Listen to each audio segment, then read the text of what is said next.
पुत्र पितात्मा के नाम पर आमीन। सर्वशक्तिमान महान परमेश्वर पिता, हम आपको धन्यवाद देते हैं, राजाओं के राजा प्रभुओं के प्रभु प्रभु यीशु मसीह, आज के सुंदर समय के लिए प्रभु और हमारे जीवन के लिए कि आपने हमें संभाल बचा के जीवित सुरक्षित रखा, हर मरी मृत्यु से बचाया, उसके लिए धन्यवाद। वो मिस्र के हर उन विपतों से बचाया प्रभु, उसके लिए धन्यवाद।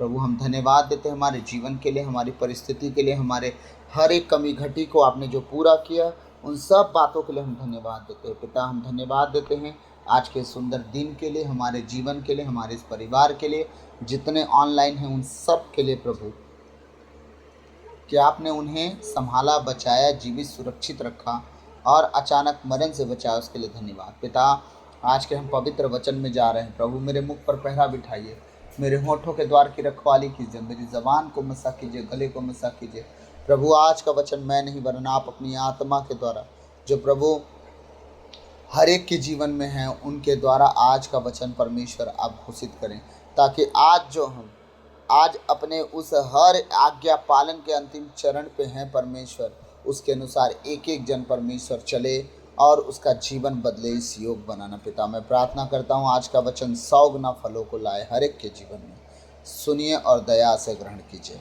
आमीन आमीन हालेलुया। प्रभु की स्तुति हो, प्रभु को धन्यवाद। यीशु की स्तुति हो, यीशु को धन्यवाद। पवित्र आत्मा की स्तुति हो, पवित्र आत्मा को धन्यवाद। हालेलुया।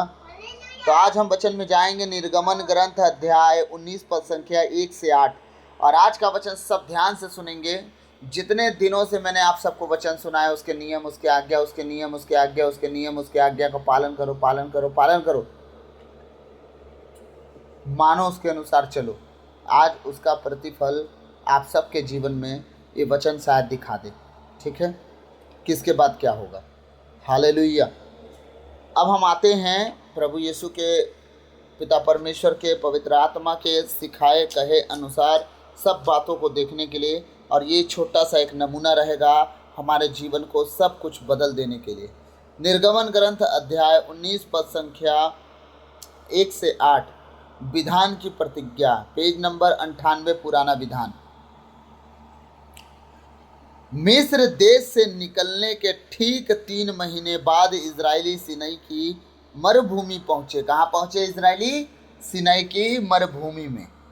ठीक है, वे रफीदीम से चले थे और उन्होंने सिनाई की मरुभूमि पहुंचकर पहाड़ के सामने ही पड़ाव डाला। कहाँ डाला? पहाड़ के सामने, सिनाई पर्वत के सामने पड़ाव डाला। लब्रू सबरी अंदो निमे सका तू लहंतु हो रसा कठलबा दी अंदोरो लोबो।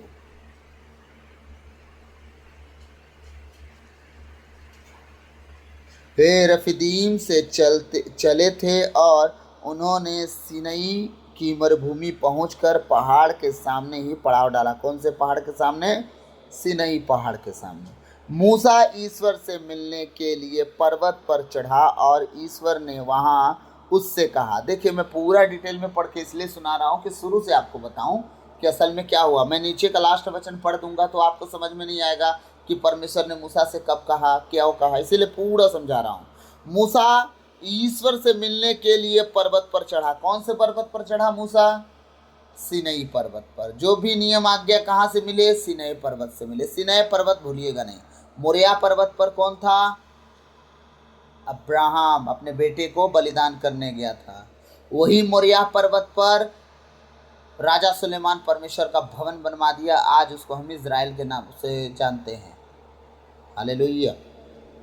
ठीक है, जहाँ यरूशलेम का मंदिर है। ठीक, मूसा ईश्वर से मिलने के लिए पर्वत पर चढ़ा और ईश्वर ने वहां उससे कहा। अब ईश्वर ने क्या कहा मूसा से? तुम याकूब के घराने से यह कहोगे और इज़राइल के पुत्रों को यह बता दोगे। क्या बता दोगे? तुम लोगों ने स्वयं देखा है कि मैंने मिस्र के साथ क्या क्या किया। क्या क्या किया? 10 विपत्तियां डाली, उनके पहलौठों को मार डाला, लाल समुद्र में तुम्हें दफना डाला। ठीक है, मिस्रियों को दफना डाला और तुम्हें निकाला। कैसे निकाला? मैंने मिस्रियों के साथ क्या क्या किया और मैं किस तरह तुम लोगों को, तुम्हें क्या किया? तुम लोगों को गरुड़ के पंखों पर बैठाकर यहाँ अपने पास ले आया। अपने पास यहाँ ले आया का मतलब ये है कि परमेश्वर मिस्र में नहीं था। परमेश्वर मिस्र में मिस्रियों के साथ नहीं रहता था। वो चाहता था कि मेरे लोगों के साथ मैं अलग से अलग जगह पे बुलवाऊं, मरुभूमि पे, जहां उनके लिए कुछ व्यवस्था ना हो, जहां सोचने के लिए भी चिंता ना हो कि हमें क्या जमीन बोना है, कि खेती करना है, कि क्या काटना है, क्या बोना है, ईंटा कैसे पातेंगे, पुआल कहां से बटोरेंगे, मिस्री खाना कैसे देंगे। नो, मरुभूमि में लेके आया जहां कुछ पैदा नहीं हो सकता। अभी बताइए, अभी मैं जंगल लेके चला जाऊं जहां सराई के पेड़ हैं, वहां आप क्या खेती कर पाएंगे? तुरंत उपजा पाएंगे? नहीं। रेगिस्तान में लेके चला जाऊं तो हाँ, नहीं ना। तो ऐसे जगह पे परमेश्वर लेके गया इजरायलियों को ताकि वो सुने। आज जब परमेश्वर लोगों को कहता अकेले हो जाओ, लोग होना नहीं चाहते। उनका घर नहीं छूट रहा है, नौकरी नहीं छूट रही, परिवार नहीं छूट रहा है, और लास्ट में सब तबाह हो जाता है। ना घर काम में आए, ना परिवार काम में आए, ना बच्चे काम में आए, एक दिन सब खत्म हो जाता है। और परमेश्वर आज तक चाहता है हम सबको, जितने याकूब के घराने खुद को कहते हैं इजरायली, सबको कहता है कि वो अकेले हो, अकेले हो, अकेले हो। मरुभूमि उपवास वाली दशा में आओ। मरुभूमि में खाने के लिए कुछ नहीं रखा रहता है। परमेश्वर चाहता है कि उपवासी जीवन होना चाहिए, मरुभूमि जैसी जीवन होना चाहिए। आप कभी कभी उपवास में जाओ तो अकेले होना सीखो, परमेश्वर के साथ समय बिताना सीखो। फिर परमेश्वर क्या करेगा? मूसा के साथ, इजरायलियों के साथ, याकूब के घरानों के साथ जो किया आपके साथ भी करेगा। तब किया तो आज क्यों नहीं करेगा? इतिहास की पुस्तक क्यों हमें लिख के दी गई है? इसी बताने के लिए कि मैंने उस दिन किया वही परमेश्वर आज भी हूँ, मैं आज भी वही करना जानता हूँ। अच्छा, एक बात बताइए, अगर परमेश्वर लाल समुद्र को दो भाग किया, अगर वही परमेश्वर सच में वही परमेश्वर ना होता तो लाल समुद्र को दो भाग किया, यर्दन को 2-3 बार क्यों, 2-2 3-3 बार कर दिया, लाल आर पार मतलब भाग भाग क्यों कर दिया है? एलिया जा रहा है, अपना चादर ऐठा, मारा, नदी का पानी 2 भाग हो गया। फिर वहाँ से एलीसा लौट रहा है, उसी चादर से मारा, 2 भाग हो गया। यहाँ दाऊद जा रहा है, वाचा का संदूक लेके, याजक लोग पानी में पैर रखते हैं, 2 भाग हो गया नदी। हाँ, तो आप अगर परमेश्वर वही परमेश्वर नहीं होता तो फिर परमेश्वर के नाम से 2-2 3-3 बार कैसे ऐसा 2-2 भाग हो जाता पानी? इसका मतलब परमेश्वर वो बार बार दिखा रहा है कि मैं इजरायलियों के साथ ऐसा किया तो मैं एलिया के साथ भी किया, दाऊद के साथ भी किया, एलीसा के साथ भी किया। हाँ, ये सारी चीज़ें मैं तब भी कर सकता हूँ, अब भी कर सकता हूँ। यही प्रमाण देने के लिए यीशु मसीह अपने चेलों के साथ नाव पर नहीं चढ़े। वो चढ़ सकते थे पर वो नहीं चढ़े। चेलों को कहा तुम लोग जाओ उस पार, मैं आऊँगा। उनके पास कोई नाव नहीं थी। चेले तो उनका बात टाल नहीं सकते थे, डरे मारे चल दिए कि हम जा तो रहे पर आएगा कैसे, नाव तो रही नहीं, सब तो नाव हम लेके चले जा रहे हैं। जब तूफान आया और समुद्र का लहर उठने लगा, उनके ऊपर टकराने लगा, नाव डूबने लगी, यीशु मसीह पानी पर चलता हुआ आ रहा था, पानी पर वॉक कर रहा था। ठीक है, सुबह वाली भोर वाली वॉक। अब पानी पर चलता आ रहा था, चेले डर गए, बोलते भूत है। हाँ, यीशु मसीह ने कहा मैं हूँ, चिंता मत करो। पेतरुस कहता अगर तू ही है तो बोल दे मैं आ जाऊँ पानी पर चल के। तो बोलता है आ जा। सुनिए, वो आज्ञा मांगा और आज्ञा परमेश्वर ने दिया। आप सब मत चल जाइएगा पानी में चलने, नए प्रभु की आज्ञा मिली नहीं है, चल दीजिए तो डूबू जाएंगे, ज़्यादा बुद्धि नहीं लगाइए। पेतरुस आज्ञा मांगा और परमेश्वर ने आज्ञा दिया, है ना, कि आज चल जा।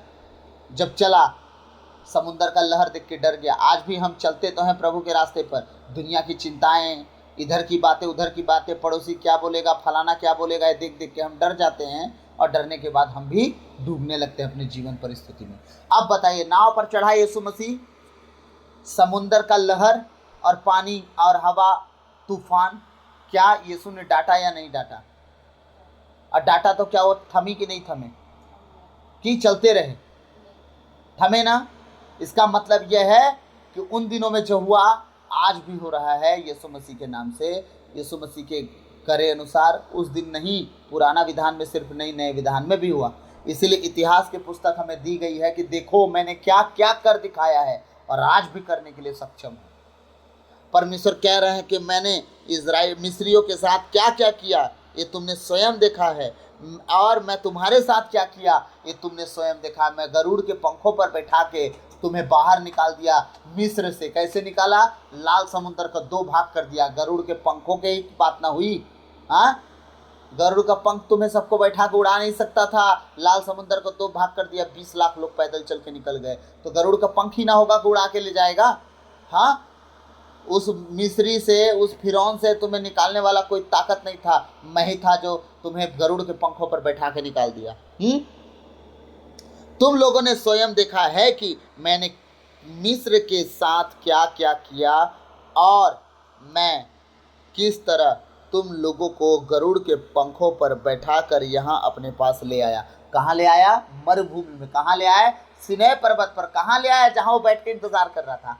मूसा यहीं आए, यही बात करेंगे। मिस्र में बात नहीं करूंगा यार, वो अशुद्ध भूमि है, मूर्ति पूजक भूमि, व्यभिचारी भूमि है, लोग खाने पीने के लड़ते हैं, मुझे वहाँ बात नहीं करनी है। यहाँ जहाँ किसी को चिंता ना रहे कि हम क्या खाएंगे, क्या पहनेंगे, क्या कमाएंगे। हाँ पूछिए, सवाल करेंगे तब तो जवाब दूंगा ना। बताइए। मिस्र श्रापित हुआ ना? कहाँ से हुआ ये नहीं पता? मिस्र कहाँ से हुआ? यही तो बात है हिस्ट्री में कि बहुत मजा आता है मेरे को पढ़ने में। पता है ये श्रापित कैसे हुआ? ये किसकी संतान है? ये पता चला किसकी संतान है? किसकी?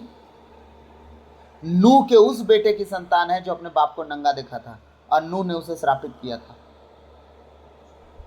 उनकी औलादों में से मिस्री भी है जो परमेश्वर से कभी नहीं जुड़ पाए, उनका हिस्सा कभी नहीं हो पाया, कभी नहीं हो पाया। सेम, हाम, ओपेद 3 बेटे थे ना। जो बेटा अपने बाप को नंगा देखा था वो श्रापित हुआ, उसकी आने वाली पीढ़ी श्रापित हुई। अब देखिए, श्रापित हुई ना होती तो परमेश्वर इतनी बुरी मार मारता उन लोग को। हाँ, 10-10 विपत्ति। इसलिए परमेश्वर ने इस बात को दर्शाया कि कभी भी किसी को नंगा नहीं घूमना है, कभी भी नहीं, ना घर में किसी को नंगा सोना है। परमेश्वर ने ये सारी बातें समझाया है। हाँ, अब कहेंगे हम नहाते तो है ना, तो यार नहाते हो तो अकेले ना नहाते हो कि पूरी दुनिया को दिखा के नहाते हो? हाँ, कि परिवार के सदस्यों के सामने खड़े होकर नहाते हो बिना कपड़ों के? आप नहीं ना। नग्नता क्यों परमेश्वर? क्योंकि उसने खुद समझाया है कि जब तुम रात्रि काल में बिस्तर में भी जाओ तो कपड़े पहन के सोना। क्या पता परमेश्वर तुम्हें उसी दिन आ जाए आशीष देने और तुम्हें नंगा पा जाए, तो भी तो सही नहीं है ना।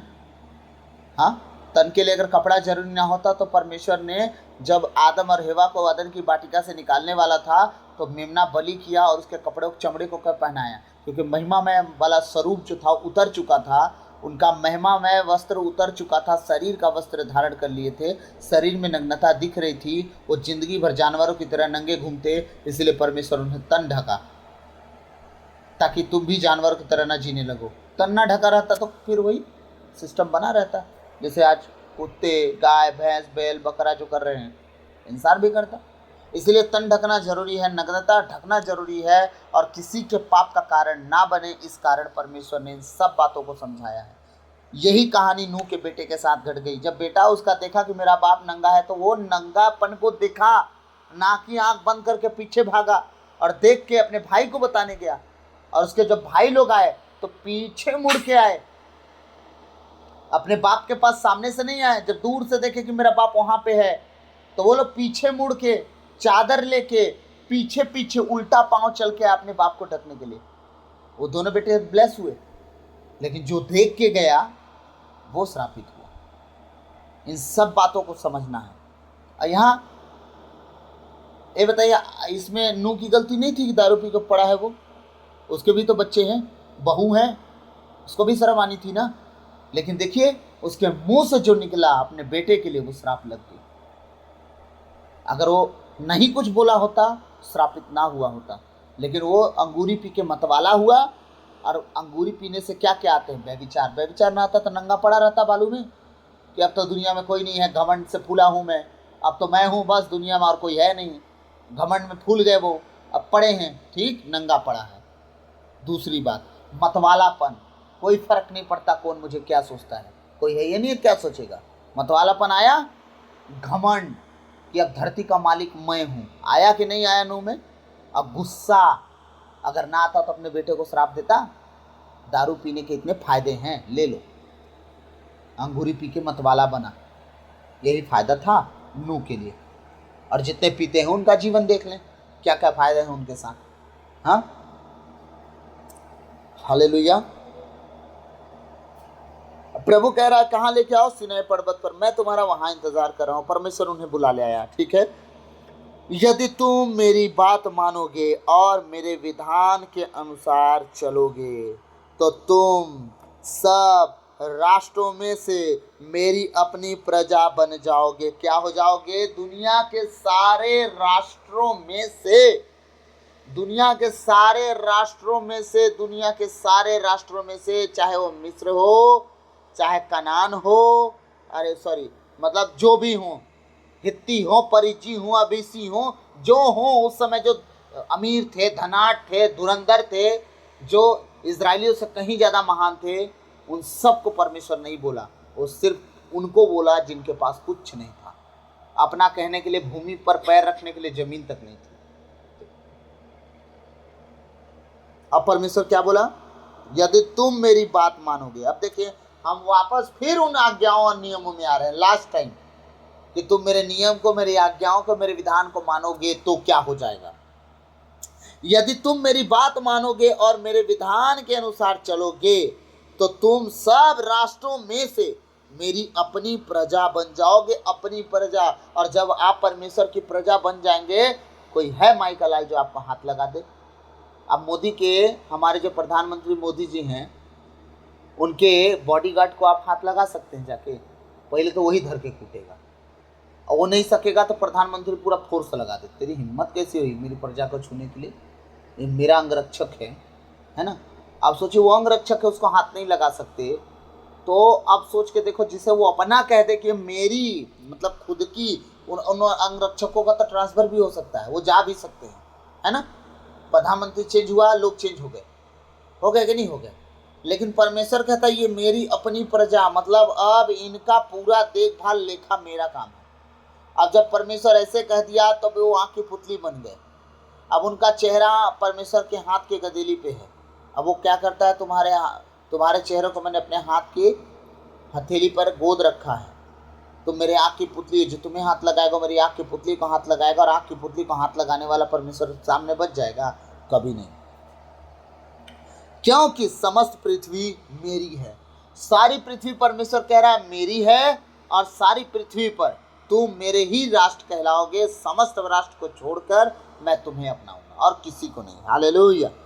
हाँ, परमेश्वर सोचिए हमसे कितना प्यार करना चाहता है, और हम प्यार नहीं करने देते अपने ही परमेश्वर से, अपने आप को भगा के अलग करके रखते हैं। हमारा परमेश्वर हमसे प्रेम करना चाहता है और हम उससे भागते रहते हैं।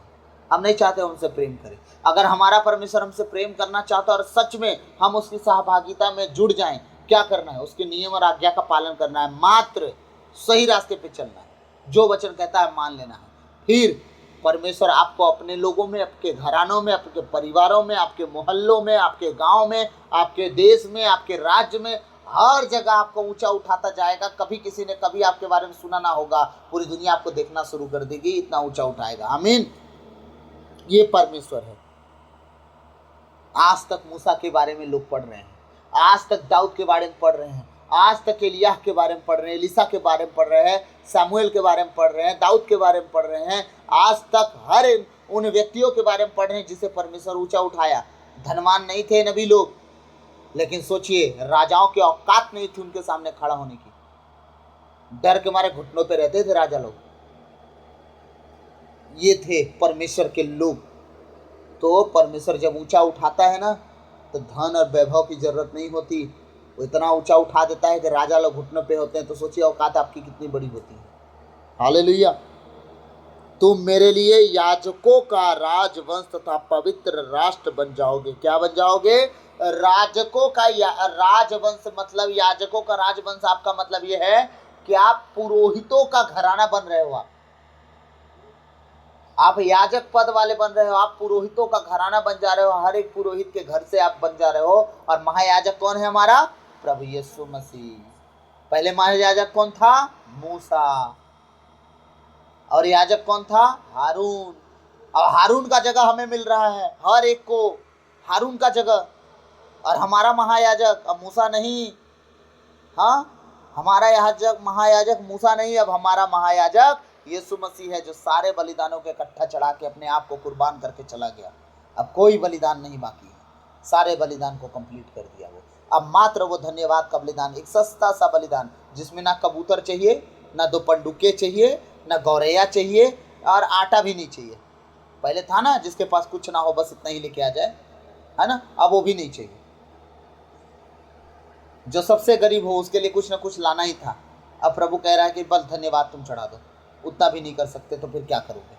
हाँ, तो मेरे लिए याजकों का राजवंश तथा पवित्र राष्ट्र बन जाओगे। पवित्र राष्ट्र वो बनाना चाहता है हम सबको, ताकि हम जगत की ज्योति ठहरे, सब नहीं हम। लोग जब हमें देखे तब समझे कि जगत में ज्योति इन्हीं के द्वारा आई है, और वो यीशु मसीह है। आज मैं पढ़ रहा था प्रभु के बारे में, पूरी दुनिया उसे तुत्कारी है, लेकिन पूरी दुनिया जान गई कि यीशु मसीह कौन है। क्या ही बात है। सब उसे ठुकराते गए, नकारते गए, ठकराते गए, नकारते गए, अपने आप को ऐसा बलिदान कर दिया कि जो उसके बारे में नहीं जानता था वो अब जानता है। जीना मरना हुआ यरूशलेम में, दुनिया का कोना कोना यीशु मसीह के बारे में जान गया। सोचिए वो क्या करके चला गया। और उसका सुसमाचार प्रचार कितना दिन का था? मात्र 3 साल।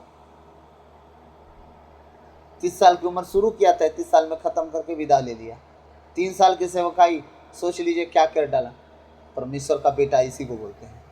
हालेलुया। क्या करा प्रभु का वचन? तुम मेरे लिए याजकों का राजवंश तथा पृथ्वी पवित्र राष्ट्र बन जाओगे। यही संदेश इज़राइल के पुत्रों को सुनाओ। अब समझिएगा, अब मूसा से परमेश्वर ने कहा इज़राइलियों को ये संदेश जाके सुना दो कि मेरा वचन मानो, मेरे वचन पर चलते रहो। मैं जिस तरह तुम्हें मिस्र से निकाल लाया, आगे भी तुम्हें हर परिस्थिति से निकालता रहूंगा, और तुम मेरे पवित्र राष्ट्र बन जाओगे, याजकों का समाज बन जाओगे। सब तुम्हारे लिए मैं कर दूंगा।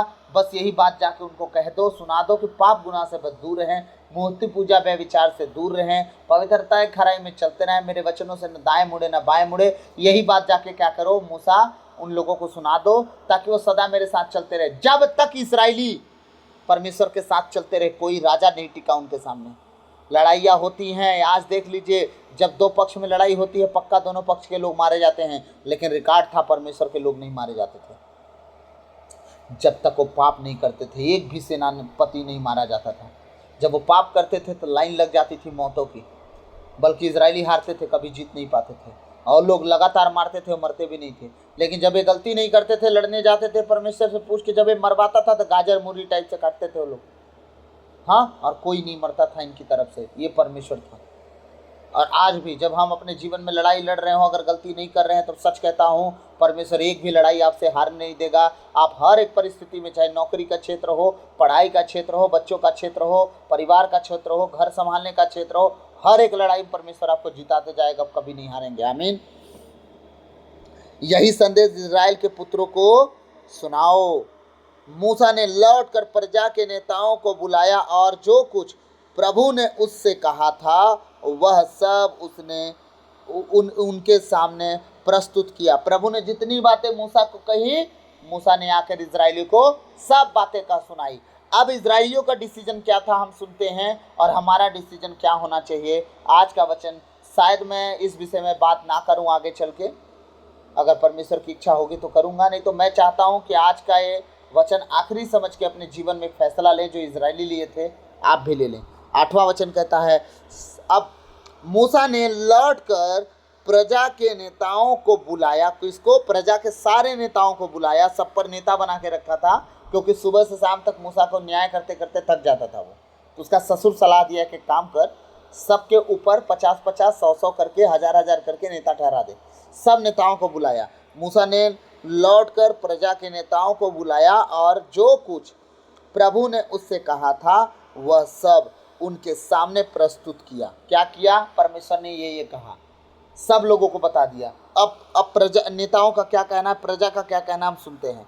सब लोगों ने एक स्वर से यह उत्तर दिया, एक स्वर से पूरे इज़राइल ने 20 लाख, 25 लाख, 40 लाख जितने लोग रहे होंगे, एक स्वर से क्या उत्तर दिए उन्होंने?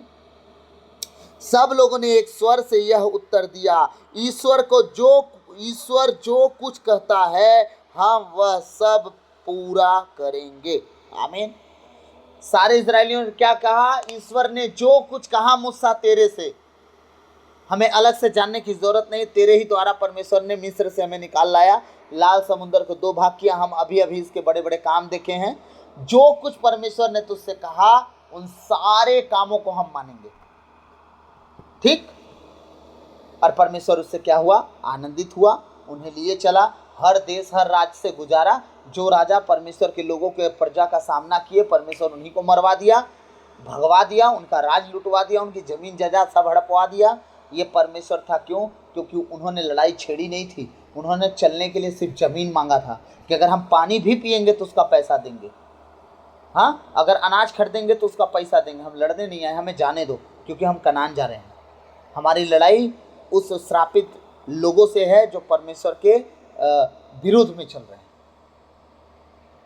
लेकिन नहीं, राजा लोग को तो चूल मची थी लड़ने की, आ जाते थे बीच में,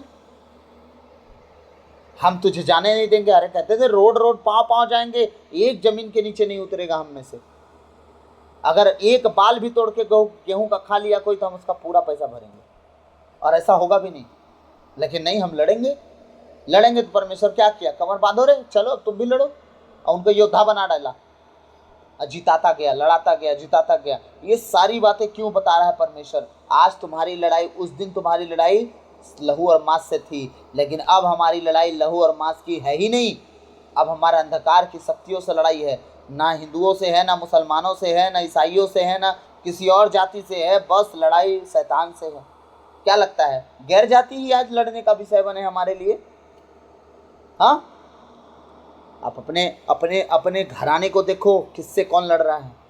अपने घर के अंदर झांको, अपने ही घर के अंदर लड़ाइयाँ चल रही हैं। एक दूसरे को कोई पति आ नहीं रहा है, न देवरानी जेठानी को, न जेठानी देवरानी को, न बड़ा भाई छोटा भाई को। एक दिन वही भाई कितना प्यार से अपने माँ बाप के साथ रहे हैं, शादी होने के बाद पता नहीं क्या हो जाता है भाई। फिर वही भाई भाई से दुश्मनी, अपनी बहनों को देखना नहीं चाहेगा, उनकी कमियां निकालेगा। लेकिन शादी से पहले वही बहनों से बहुत प्रेम, लेकिन शादी के बाद पता नहीं ऐसा क्या हो जाता है कि उन्हीं बहनों का शकल नहीं देखना चाहेगा वही भाई। वो पत्नी किस काम की जो अपने परिवार के रिश्तों को उधेड़ के रख देती हो, और वही प्रेम खत्म कर दे, लाख कमियां दिखाना शुरू कर दे उनकी, और लाख कमियों को दिखा के अपने पति को अपने परिवार से अलग कर दे। ऐसी पत्नी को मैं क्या बोलूं बताओ? घर बनाने आई कि घर उजाड़ने आई? तुम्हारी ननद आई तुम्हारे घर में तो तुम्हारी संपत्ति लेके तो नहीं चली जाएगी, 2-4 दिन रहेगी, तुमसे प्रेम चाहेगी, भले वो टेढ़ा बोले, खरा बोले, उसका स्वभाव जैसा भी हो, छोड़ दो। 2-4 दिन के लिए आई, अब बोलोगे 2-4 दिन के लिए आते हैं, हुक्म झाड़ के मालिक बन के जाते हैं। उस घर की वो बेटी है, उस बात को मत भूलो। वो अपना जगह तुम्हें देके गई है, तो तुम अपना जगह बनाओ ना कि वो आके तुमसे प्रेम करे। ये सारी बातें नहीं समझने के कारण हर घर में लड़ाई चल रही है। कहाँ लड़ाई नहीं चल रही? इसलिए बोला, ना हिंदू से है, ना मुस्लिम से है, ना ईसाई से। ईसाई भी तो लड़ रहे हैं, कौन नहीं लड़ रहा है क्या? चर्च में आपस में लड़ाई चल रही है, एक गुट दूसरे गुट से लड़ रहा है। कोई फादर को नहीं पसंद कर रहा है, कोई सिस्टर को नहीं पसंद कर रहा है, कोई याजक को पसंद नहीं कर रहा है, कोई पंच को पसंद नहीं कर रहा है, कोई एल्डर को पसंद नहीं कर रहा है, कोई डीकन को पसंद नहीं कर रहा है, कोई गायक को पसंद नहीं कर रहा है। मतलब लड़ाइयाँ तो सब जगह चल रही है। और ये चल क्यों रही है? क्योंकि शैतान सबके अंदर घुस के क्या कर रहा है? डिबेट कर रहा है, सबके साथ खिलवाड़ खेल रहा है। हमारी लड़ाई अब मांस लहू से नहीं है। अब दुआ में बैठने का टाइम आ गया है, शैतान से लड़ाई करने का टाइम आ गया है कि हर उस व्यक्ति से निकले जो हमें परेशान करता है, बस। और सब तरफ से वो शांति देता है। जब हमारे दुश्मन हमारे खिलाफ नहीं टिके तो हमारे घर परिवार के लोग तो दुश्मन भी नहीं है, वो कैसे टेढ़े हो सकते हैं? दुआ तो करो, परमेश्वर सब कुछ बदल के रख देगा। भाई मेरा आप लोग का तो नहीं पता, मैं तो अपने परिवार के लिए, अपने माता पिता, भाई भौजाई लोगों के लिए दुआ किया हूँ। परमेश्वर सब के ऊपर मुझ पर अनुग्रह किया, उन लोग का अनुग्रह मेरे ऊपर आ गया। अब टेढ़ा चलना दूर, शांति से और प्रेम से बात करते हैं। प्रभु उस लायक बना दिया, बस इस बात की खुशी है मुझे। बाकी आप लोग का नहीं पता, आप लोग देख लो। मैं तो भाई उनकी बात कर रहा हूँ जो यीशु मसीह को जानते तक नहीं हैं। वो लोग प्रभु के दूर दूर तक अनुयायी नहीं हूँ, मैं हूँ, लेकिन परमेश्वर के अनुग्रह की दृष्टि मुझ पर आई और मेरे घराने का भी अनुग्रह मुझ पर लग गया। तो आप सोच लो, देख लो आपको क्या करना है। तो आप सबका ये फैसला, जिस तरह इजरायलियों ने किया कि हम क्या कहा, सब लोगों ने एक स्वर से क्या बोला, सब लोगों ने एक स्वर से यह उत्तर दिया, ईश्वर जो कुछ कहता है हम वह सब पूरा करेंगे। तो आप लोगों से परमेश्वर आज तक इतने दिनों से जो मैं वचन सुना रहा हूँ, उसके नियम आज्ञाओं को पालन करने के विषय में, क्या आज तक परमेश्वर से कोई बात आपको नहीं मिली कि आपको क्या करना है? उसको वचन को पढ़ना है या नहीं पढ़ना है, प्रार्थना करना है या नहीं करना है, उपवास करना है या नहीं करना है, संगति करनी है या नहीं करनी है, या परमेश्वर के आज्ञा नियम का पालन करना है या नहीं करना। अगर आज तक आप लोग को नहीं बताया हूं तो मत करिए। अगर बताया हूं तो जिस तरह इजरायलियों ने एक स्वर से कहा, जो कुछ परमेश्वर ने कहा हम सब कुछ पूरा करेंगे, तो आप भी तैयारी कर लो पूरा करने की। मैं सच कहता हूं, परमेश्वर आपके लिए पूरी दुनिया को बदल देगा, कायनात को पलट देगा, आपके बैरियर को उठा के फेंक देगा। वो आप ढूंढने जाएंगे पर नहीं पाएंगे। परमेश्वर आपके जीवन को, आपके परिवार को, आपकी परिस्थिति को, आपके हर उस जरिए को जो बर्बाद दिख रही है, परमेश्वर एकदम बना देगा, नई रचना कर देगा, जिस तरह मेरे जीवन में हुआ। मैं अपना अनुभव ना शेयर करता तो वचन बांटता कहाँ से। तो इसीलिए मैं आप सबसे विनती करता हूँ कि जिस तरह इजरायलियों ने एक स्वर से परमेश्वर की आज्ञा मानने के लिए प्रण लिया, आप भी आज से प्रण लो कि परमेश्वर ने जो वचन में कहा मानेंगे। और आप ऐसे ही हवा में नहीं मान सकते। आप वचन को जब तक नहीं पढ़ोगे, आप परमेश्वर के वचन को आप मान नहीं पाओगे। इसलिए परमेश्वर के वचनों पर ध्यान दो, उसे पढ़ो, उसके अनुसार तब चल पाओगे। जब तक पढ़ोगे नहीं तब तक आप चलोगे नहीं। सुनने से ही विश्वास आता है, जब पढ़ के सुन नहीं पाओगे तो आप विश्वास कहाँ से लाओगे। इसलिए मेरे माता पिता, भाई बहनों, मैं आप सबसे विनती करता हूँ, परमेश्वर के वचन को पढ़िए, ज़्यादा से ज़्यादा पढ़िए, ज़्यादा से ज़्यादा धीरे से, आराम से, चबा चबा के पढ़िए उसको। इसके बाद उसके अनुसार चलिए, ताकि परमेश्वर आप सबको ब्लेस करे और आप बहुतायत से आशीष का कारण बने और गवाहियों के साथ आप इकट्ठे हों। सारी बातों को प्रभु के चरणों में रखते हुए प्रार्थना विनती यीशु के नाम से हम मांगते हैं। इस वचन के द्वारा प्रभु आपको बहुतायत से आशीष दे, आप बचे और आपका घराना बचाया जाए। सबों को जय यीशु, गॉड ब्लेस यू, प्रभु खूब आशीष दे। आमीन।